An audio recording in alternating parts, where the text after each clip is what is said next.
Hey guys, it's Matt here, and today I'm bringing you another episode of Matt Rants. But before we get to the topic at hand, I just want to mention that this past weekend, I'm sure you guys might have noticed, things were a little bit slow on the channel, and even on some of our other channels as well.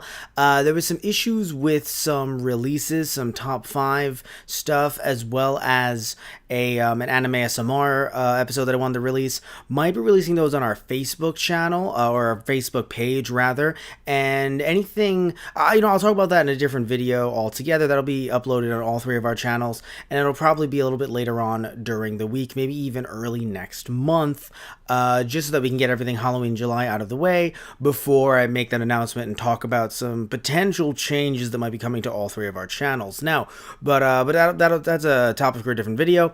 But as you guys noticed, again, there was some slowdown, and the reason why is because I thought that, okay, so last week was supposed to be just a straight up YouTube week, no work, no nothing like that, because the school year hasn't started yet. As some of you guys might know, some of you guys, longtime listeners, know that I do speech and debate stuff. I used to be a coach, and now I do it behind the scenes, working at some tournaments in the New York area.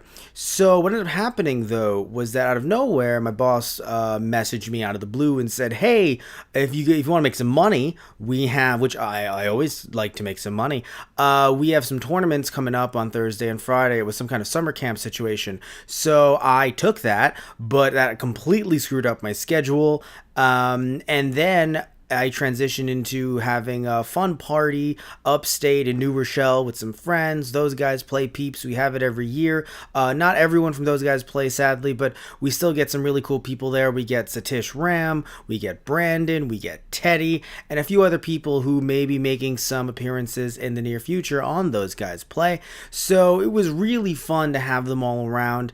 But what ended up happening was, I knew that party was happening, but it was going to be the same day that I was working, at least driving up to the party. So essentially it went from me, getting work done, being at work on Thursday, being at work on Friday. Then I had to pick up something at the post office because have I waited until Monday, you can tell how tired I am, guys. But if I waited until Monday, all of a sudden the package would probably be sent back to seller. So there was just so much going on that I ended up not being able to be on top of everything that I would have liked to be. But it was a nice little break. Social batteries do need to be recharged, but in general, we had a lot of fun. I met a chinchilla.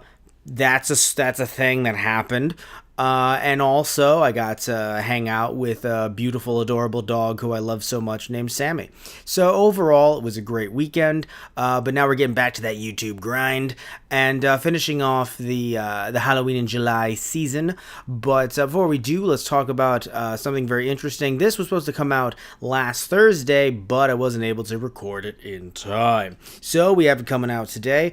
5 reasons why Nintendo stocks are dropping. So I didn't know what to make this video at first, because I knew I wanted to talk about Nintendo stocks dropping. I wanted to wait a little bit to see, not so much if the stocks would rebound, but to see if there's any more reasons that would come up. Because not that I'm against hot takes or anything like that, or takes the second later is a hot take. But second, something comes out, it's fresh and new, and that's great.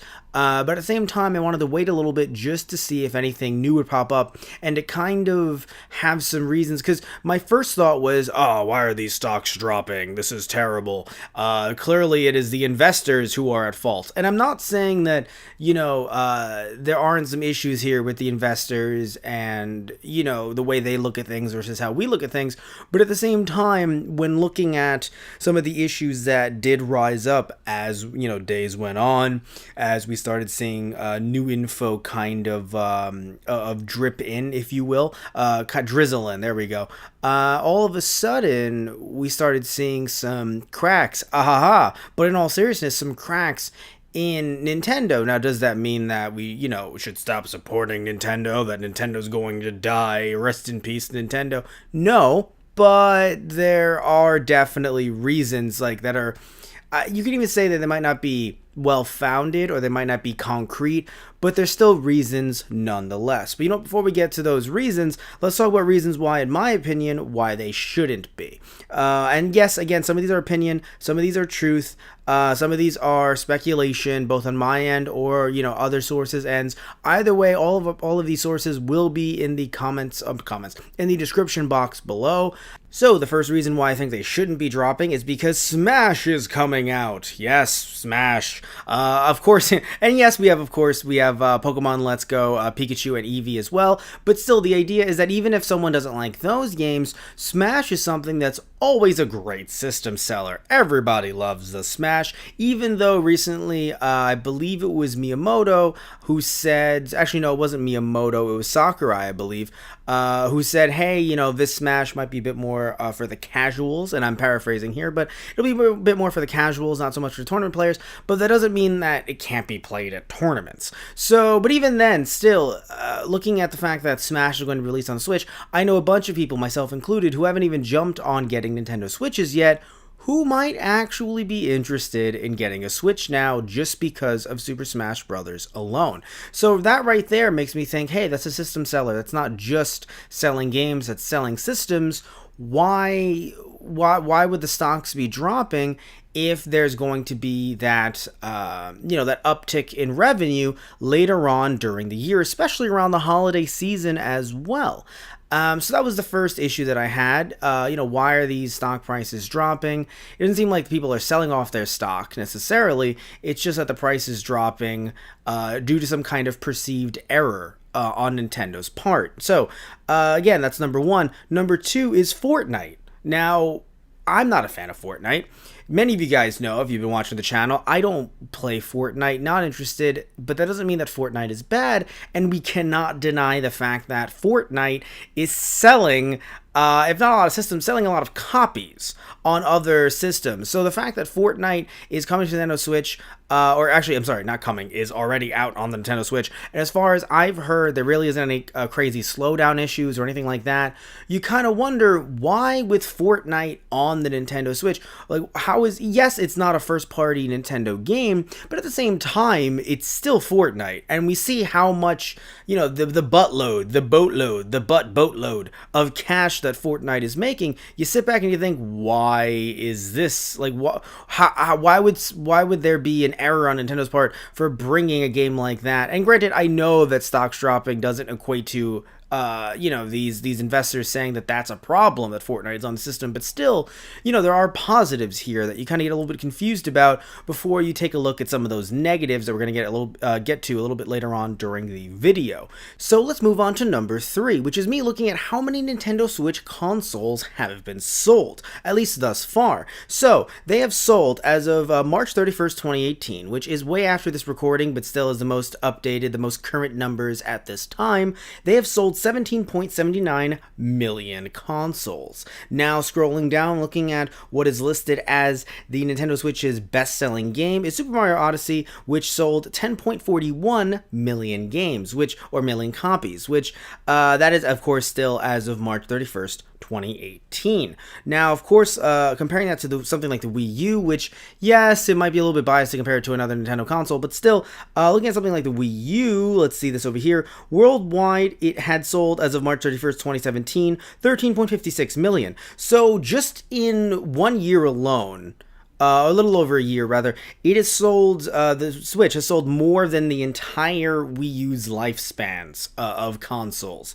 So, yeah. So when you sell that much, again, you think, wait, but it's not like they've reached the peak. Maybe some investors have thought, oh, they've reached a peak, if you will. But again, there's more games coming out that can convert people like myself who have nothing. I have nothing against the Switch. It's just if I have $300 to spare, which I usually don't, but if I have $300 to spare, I'd rather put it into getting certain things for the channel that can last me a very long time in terms of content. Even if it's just for one video, I'd rather spend $50 to put something towards one video rather than a Switch, which yes, I could do an unboxing of potentially or something like that. But other than that, when it comes to a Nintendo Switch, of course, I love playing, video games on my spare time and everything like that. And yes, it would be nice to bring a Switch around when I need to on the go. But at the same time, I do feel odd, a little bit nervous taking it out on the train. Nothing against New York City Transit. I just feel a little odd taking out that,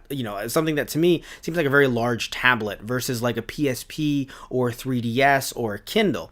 Or a Kindle Fire, which is a little bit smaller than I think some other Kindles or some other tablets out on the market. So when it comes to Nintendo Switch, nothing against it. Would love to play it. I've actually been really wanting one. But when it comes to looking at how much I can buy with that $300 versus buying a Switch and then I need to buy games, and then I'm getting stuck in this, I need more games for my Switch cycle, which I know a lot of you guys probably feel that way when you get when you've gotten your Switch in the last year or so.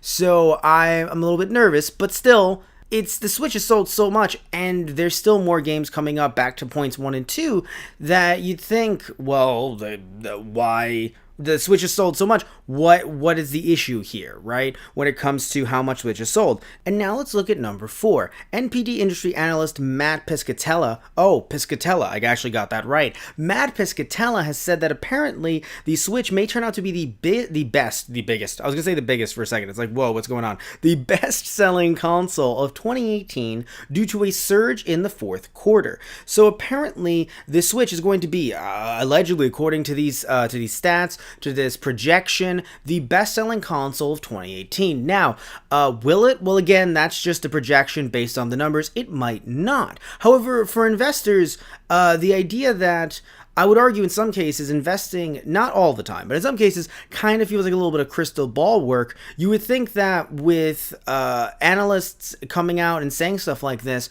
you would think the stock price would rise because people would look around, investors would look around, or at least the folk that work with investors to invest their money properly would look around and go, wow, this is great. I mean, maybe you could argue that someone would think, oh no, that's just smoke and mirrors. They're just trying to boost their numbers.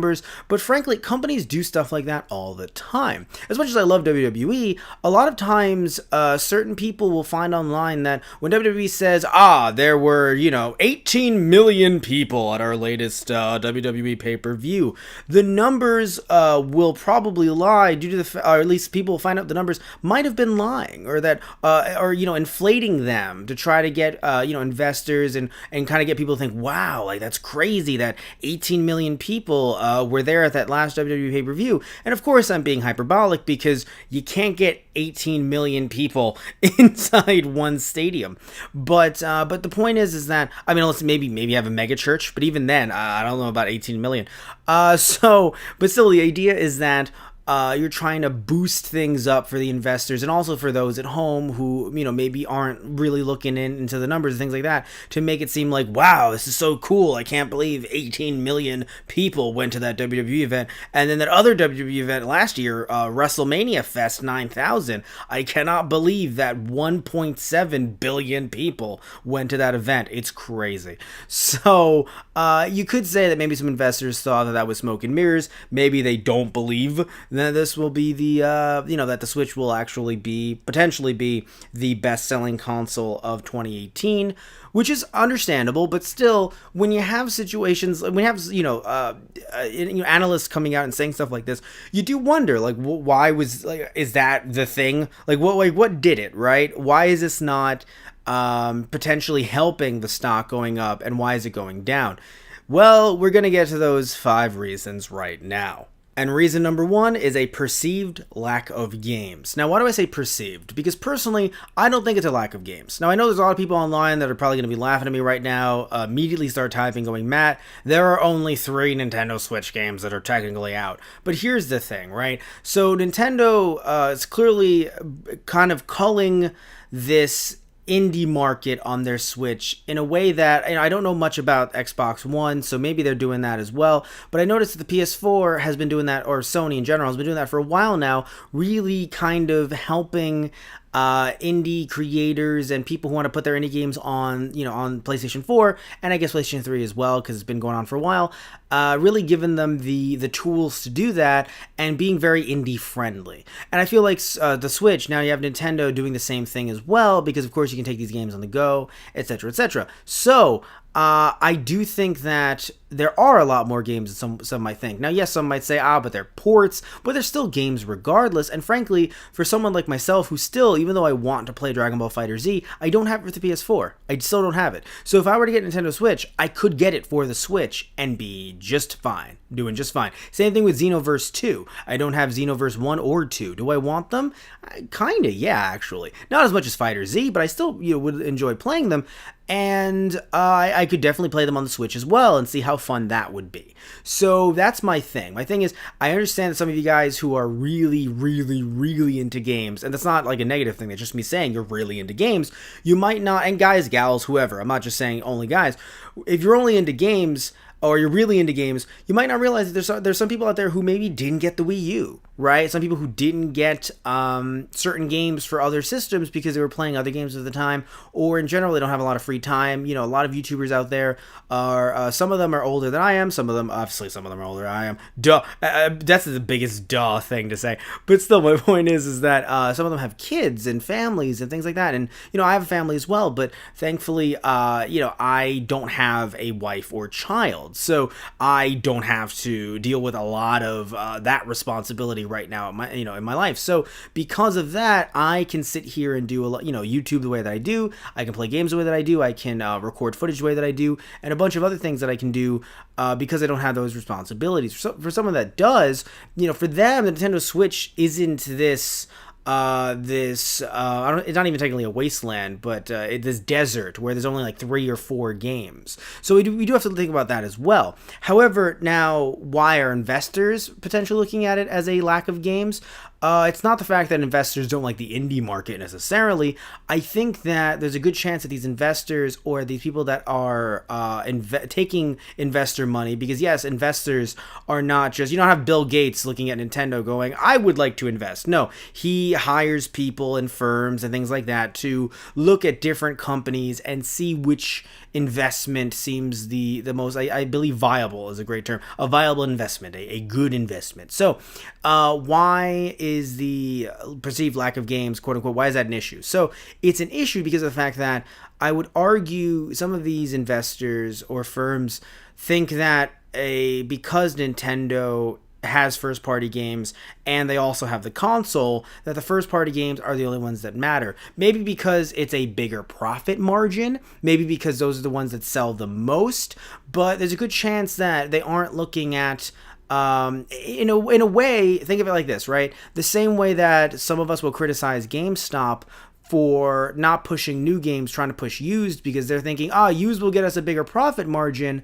But at the end of the day, it's like, yes, but people also want brand new games. So you kind of have to do a bit of a juggling act there. So in this case, you might have investors or firms looking at third-party games, not realizing that those can sell. I mean, yes, they can realize those can sell and make money, but looking at it as, okay, whatever, they're not first-party games. That's what's going to make or break this console. And frankly, I kind of disagree. Now, and I only say that because of the fact that if people are buying games on the console and they're buying consoles to buy those games, or they're buying them off of the digital store, if Nintendo is getting some kind of revenue in some way from it, it's still revenue. At the end of the day, revenue is revenue.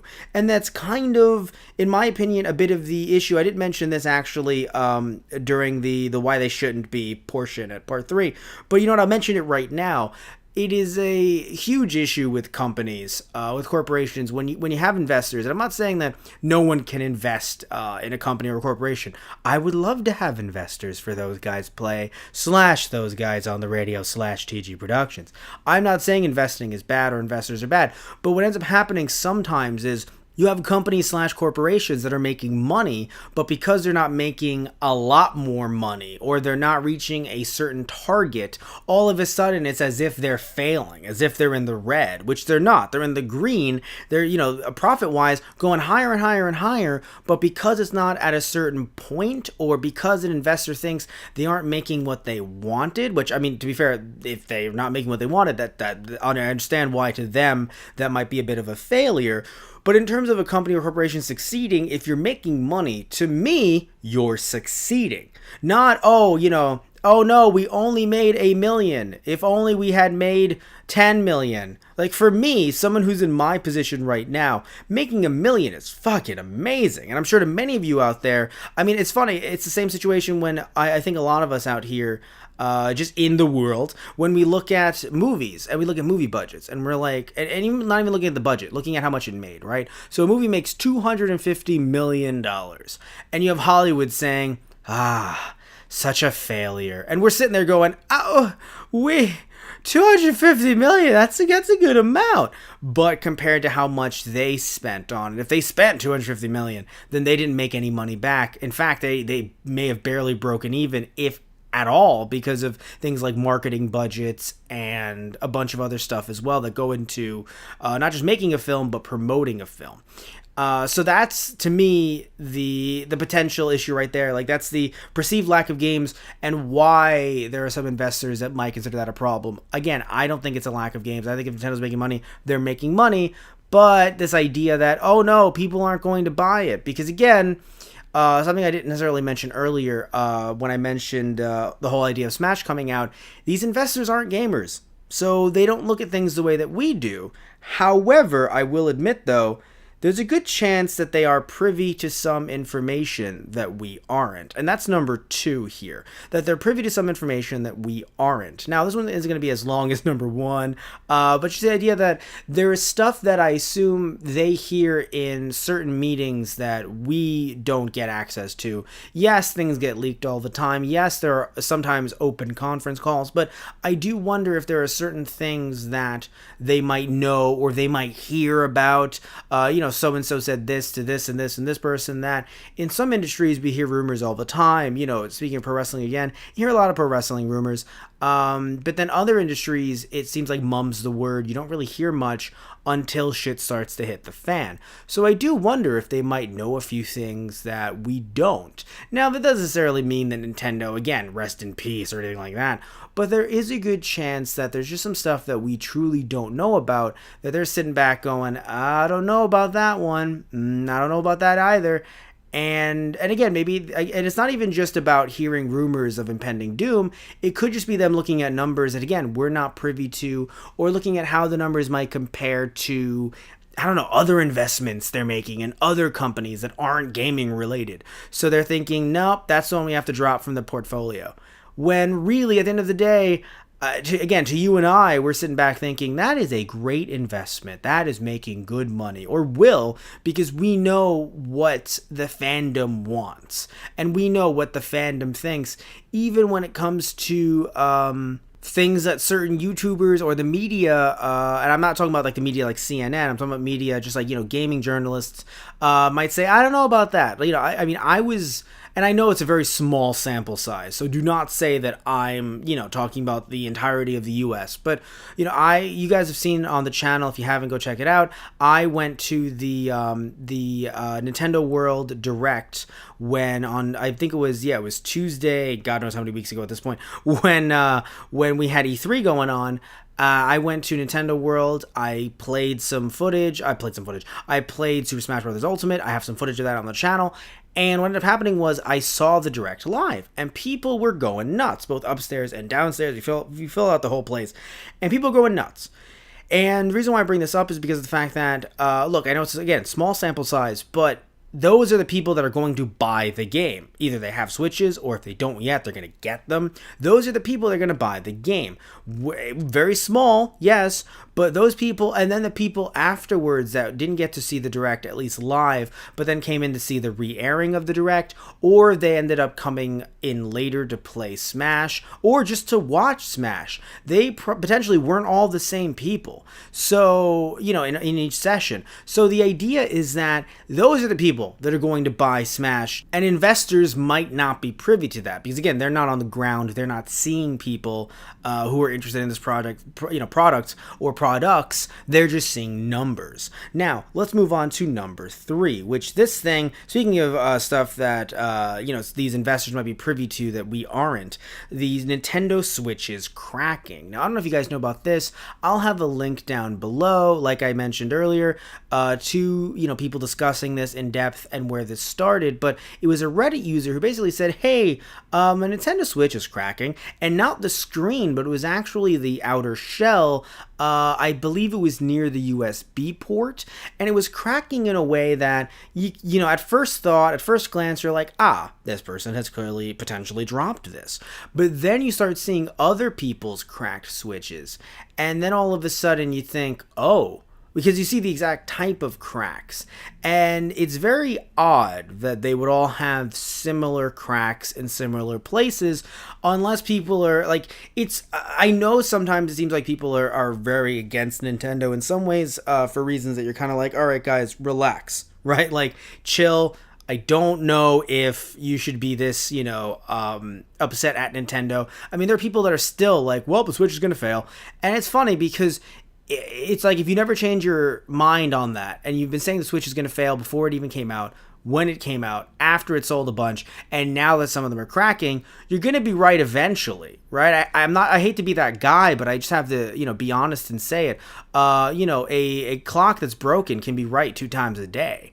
Like, that's the thing. So my whole feeling on this is, yes, the cracks are bad, and we're going to talk about why, that might be an issue as to why the stocks are dropping. But at the same time, I don't think this is some giant conspiracy, like, we're going to crack them in these exact spots just to get back at Nintendo for some reason. As this person is wearing an Xbox hat or a Sony shirt or something like that. So I don't think this is some giant conspiracy. I think this is actually happening, and I don't think this is happening based on people dropping it, because I'm pretty sure it was Review Tech USA, Rich from Review Tech USA. Check out his video on it. I'll have it in the description box below as well. And I'm pretty sure he mentioned that one of his Switches looked like this just from buying it out of the box. Just getting it out of the box, it looked like this. So this is something that it might have to do with, with heating. That was something that he said about it, which is kind of like, yeah, like, most likely. He said it, Dreamcast guy. A bunch of YouTubers have said this before me, but frankly, it's just common sense at this point. Obviously, you would think that something would overheat, and obviously heat contracts. So that would clearly be the reason why this thing would be cracking. But, we really don't know at this point. All we know is this is an issue. This is no bueno. It needs to be fixed. And a bigger problem is that Nintendo isn't offering refunds. Now, you could argue that it would be good if Nintendo offered refunds. It would be great for for fans, kind of to have a good fan rapport. However, those are dollars going out the window. Now, apparently the Switch is very cheap to make. Nintendo has said before that on Switches they're making more than enough money on each Switch sale.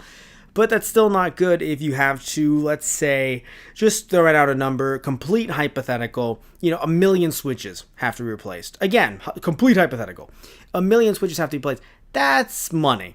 It might not be crazy money, but it's still money, and it's not a good look for Nintendo. In fact, it might even look better for them to deny the problem until shit starts to really hit the fan. However, again, if investors know about this and they're looking into the future and they're thinking, oh god, if this is happening now, will this happen to all Nintendo Switches?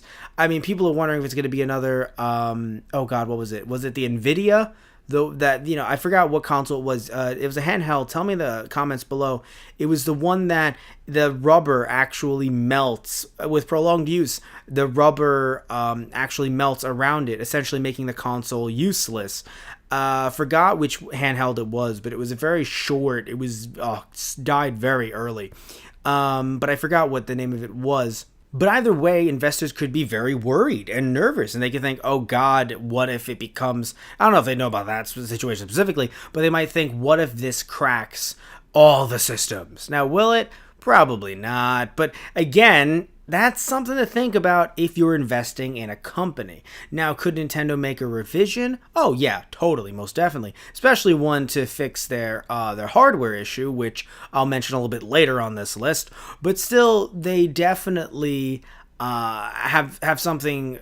I understand where the investors are coming from and why they have a bit more of a negative outlook on this than maybe a casual Nintendo Switch fan who has never had an issue with the Switch thus far. Now, moving on to reason number 4, this one is complete speculation on my end. Have no idea if this is true, no sources, no nothing like that. This is just, again, complete speculation, but I do wonder if crossplay has something to do with it. Now, you might be wondering why, because of course, this is something that fans love, and if people love it, then why wouldn't investors be happy with what people love? Well, the issue is, of course, again, as I said, as the entire theme of this Matt Rants is, money talks. Money, money, money, money, money, money. Cue Shane McMahon's theme.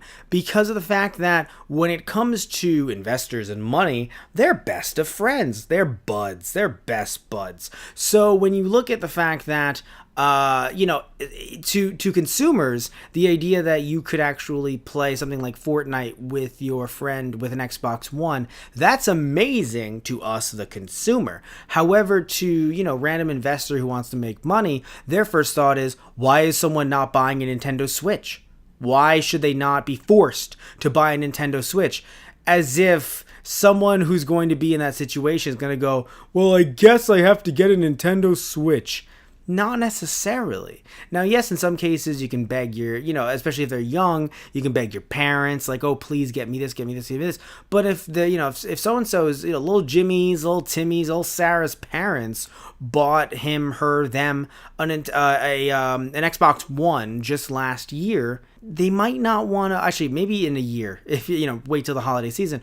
But if they're going to, if they bought it for them just last month, they're not going to get them a Switch just to play Fortnite with their friends, or vice versa. So having crossplay is an amazing thing. And frankly, Sony not doing crossplay with Fortnite and other games as well, I would imagine, really hurts, in my opinion, at least from a consumer perspective, from a trying to appease fans perspective. And I don't really believe that it's going to make people go, well, I guess I gotta go get that PS4. Otherwise, what else can I do? You just don't play it. Which I know to, some game companies, they think, no, people are too impulsive. They're going to buy it no matter what.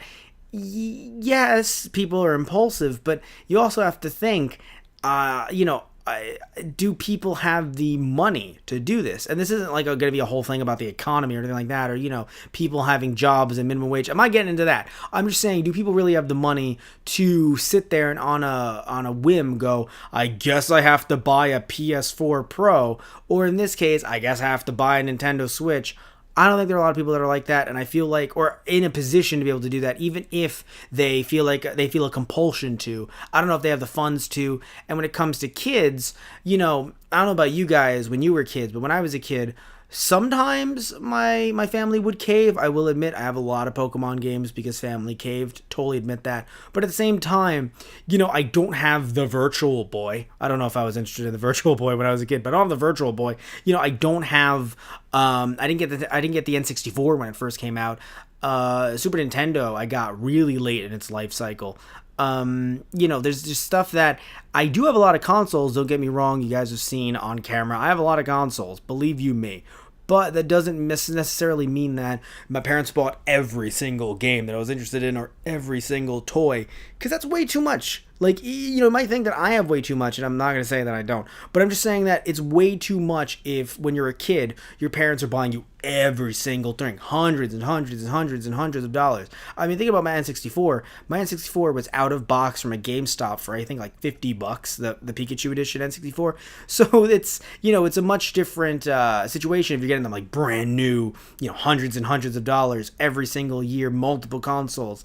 Not every family can do that. Some can, many cannot. But still, we can't deny that, yes, there are some investors that I'm sure are sitting back thinking that, money is being lost. There's money that's being left on the table if we don't make people enforce the rules that you cannot in any way play Fortnite or any other games with crossplay. Perhaps, again, even though consumer happiness should be part of the equation, to some, investors, to some people, it is not. Now, let's move on to the last issue, the last reason why these Nintendo stocks are dropping.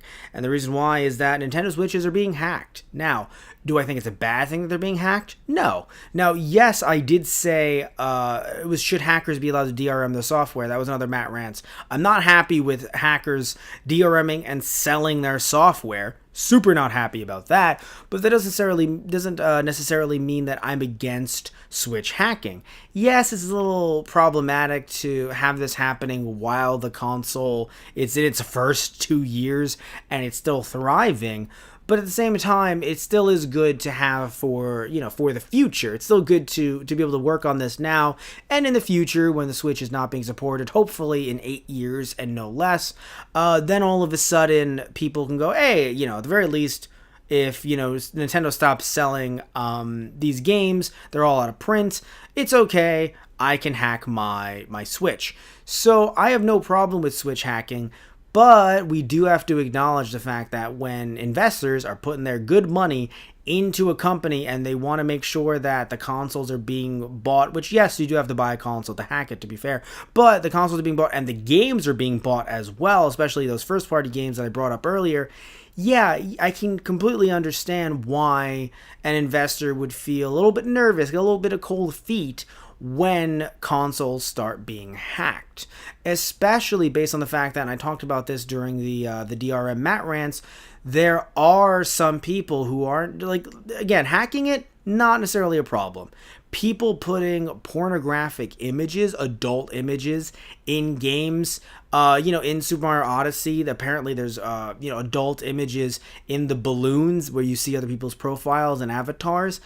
Is that a problem? Especially when these are kid-friendly games on kid-friendly servers where you have investors who might think of their grandkids and their, great-grandkids perhaps, seeing these images, these lewd images. Is that a problem for investors? Yeah. Now, if no kids are seeing it and only adults are seeing it, is that funny objectively to see, male or any genitalia in a balloon in Super Mario Odyssey? Is it objectively funny? Yes. But we still have to acknowledge, though, that despite the fact that it is objectively funny, if you get, people underage seeing this, to me, it stops being funny. And it's not funny, it's shitty, and it's something that, Nintendo is trying to block and is trying to stop people from getting on with their Nintendo Switches, getting online, getting on, get to be able to cheat or anything like that. But still, I would imagine, even if they can't get online, because remember, I don't know anything about the Switch, comment below if I'm wrong here, but even though you're not online, if you still have that as your avatar, it can still come up regardless. But moving on to something cool, still problematic, but actually really cool, I have to admit. Apparently that there are hackers right now who have already made Super Mario Odyssey hard mode hacks or extreme hacks. So really, really difficult hacks of the game, or I'm sorry, not of the game, of certain levels. So is this cool? Hell yeah. In my opinion. However, it's not as if you need to buy a copy of the game to play these hacks, as far as I know. Now, again, correct me in the comments below, but as far as I know, you don't need to do that. So what does that mean? Well, again, does that mean that someone like myself who doesn't have a Switch and who doesn't have Super Mario Odyssey goes, I'm gonna buy a Switch, I'm gonna hack it, and then I'm going to make sure to only download Odyssey hacks and never play Odyssey?